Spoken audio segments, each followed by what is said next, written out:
A company you want to apply to has asked you to send your CV. And you are thinking, what? Are you kidding? Don't worry. CV means course of life in Latin. And that is just what it is. A CV is a concise document which summarizes your past, existing professional skills, proficiency and experiences. The purpose of this video is to demonstrate that you have the necessary skills to do the job for which you are applying. Literally, you are selling your talents, skills and proficiencies. Follow these steps to create a great CV and hopefully achieve the role you are hoping for. Step 1. Brainstorming for your CV. Know what information a CV generally contains.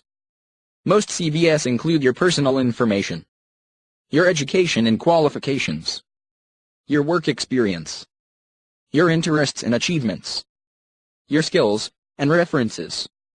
Also, experienced people tailor your resume to the job you are applying for. Use a modern but professional format. However, there is no set format for a CV. What you include is up to you. Step 2. Consider the job you are applying for. Research the company. A good CV is tailored to the specific job and company you are applying for. What does the company do? What is their mission statement? What do you think they are looking for in an employee? What skills does the specific job you are applying for require? These are all things to keep in mind when writing your CV. Step 3. Check the company's website for extra information about the CV. See if there is any specific information they want you to list in your CV. There might be specific directions listed on the application page. Always double check this. Step 4. Make a list of jobs you have held. These can be both jobs you hold currently and jobs you have held in the past. Include the dates that you began and ended your term at each particular job. Step 5. Brainstorm your hobbies and interests. Unique interests or hobbies will make you stand out. Be aware of the conclusions that might be drawn from your hobbies. Try to list hobbies that portray you as a team-oriented individual, rather than as a solitary, passive person. Companies want someone who works well with others and can take charge if need be. May you asked, what hobbies and interests that paint a positive image? The answer is being the captain of your soccer or football team, organizing a charity event for an orphanage, secretary of your school's student-run government. On the other side, the hobbies that imply a passive, solitary personality are watching TV, doing puzzles and reading. And remember, if you are going to put any of these things, give a reason why. For instance, if you are applying for a job at a publishing house, put something like, I enjoy reading the great American writers, such as Twain and Hemingway, because I think their writing gives the unique perspective into American culture at the time they were writing. Step 6. Make a list of your relevant skills. These skills often include computing skills. Are you a wizard at WordPress, Excel, in design and languages you speak, or specific things the company is looking for, such as targeted skills? Let me tell you this example of targeted skills. If you are applying to be a writer for a newspaper, then list that you are fluent in AP style. If you are applying for a coding job, then mention that you have worked with JavaScript. Step 7. Create the format for your CV. Are you going to break each section up with a line? Are you going to put each section in its own box? Are you going to list all of your information? Play around with different formats to see which looks most professional. Aim for no more than the front and back of a standard sheet of paper. Step 8. List your name, address, telephone number, and email at the top of the page. It is important to make your name a size larger than the rest of the text, as it is important for your reviewer to know who he or she is reading about. It is up to you as to how you format this information. Standard format would be to have your name in the center of the page. Your home address should be listed in a block format on the left side of the paper. Put your telephone number and email below your home address. If you have another address such as your address while you are at school, list this address on the right-hand side of the paper. Step 9. Write a personal profile. This is an optional part of the CV that is good for giving your reviewer a more in-depth look at you as a person. This is where you sell your skills, experiences, and personal qualities. It should be original and well-written. Use positive words such as adaptable, confident, and determined. This is an example of a personal statement for a CV, for a publishing company.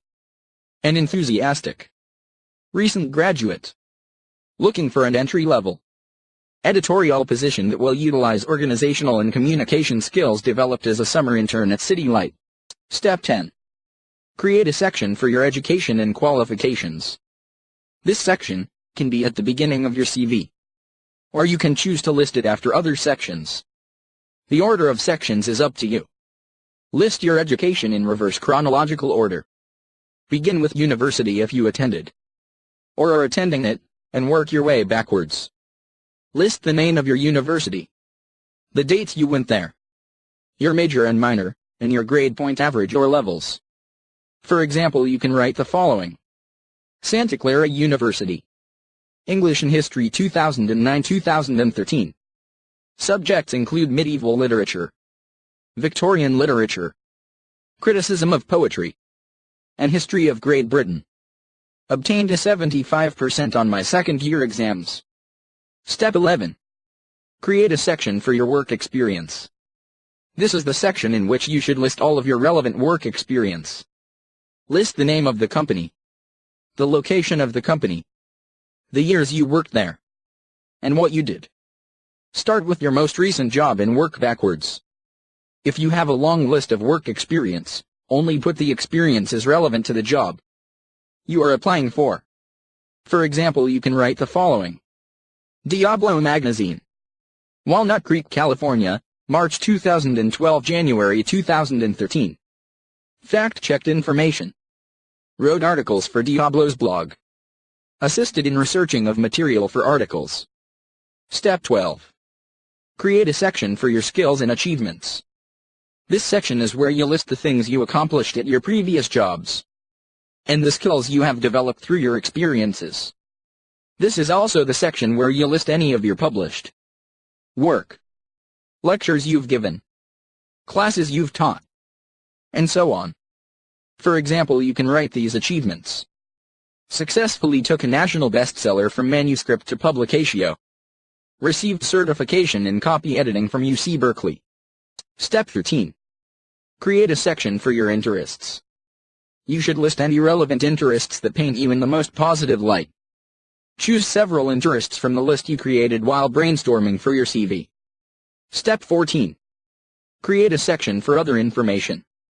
If there is a noticeable gap in your CV, or there is some other information you would like to share, just put it in this section. This sort of information can include leaving work to take care of children and so on. For example, you write this. I took 2 years off from my intended career path in publishing to teach English in Brazil through the TEFL program. Teaching English as a second language has helped me better understand the subtle nuances of the language. Step 15. Create a section for other information. If there is a noticeable gap in your CV, or there is some other information you would like to share, then put it in this section. This sort of information can include leaving work to take care of children. As an example, you can write, I took 2 years off from my intended career path in publishing to teach English in Brazil through the TEFL program. Teaching English as a second language has helped me better understand the subtle nuances of the language. Step 16. Create a section for references.